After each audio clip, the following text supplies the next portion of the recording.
Na kuhusu ndoa, ogopa sana kudeti na wanawake ambao wamelelewa na mama tupu. Yaani ogopa sana kuwa na mahusiano na wanawake ambao wao wamelelewa na mama tupu, kwa sababu mama ana tabia kumnywesha sumu mwanae. Zile 50 kwa 50 huwa zinatokea kutoka ukikeni. Wanawake huwa naamini kupinga kila kitu ndo kupambania haki. Na tafiti zinasema kwamba ndoa nyingi zinazovunjika ni kwa sababu binti kalelewa na mama tupu ili hali baba yake yuko hai. Naomba hapa tusichanganyane.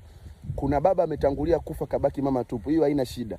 Ila kuna ile kwamba baba na mama wameachana, alafu binti analelewa umamani tupu. Yaani kidogo kwa mama sana. Wanawake huwa wanaamini kwamba kupinga kila kitu ndio kupambania haki.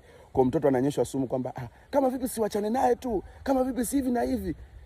Kifalsafa inasadikika kwamba ndoa nyingi zinazovunjika hivi sasa ni kwa sababu mabinti au wanawake wamelelewa sana, wamebezi sana upande wa mama kuliko baba.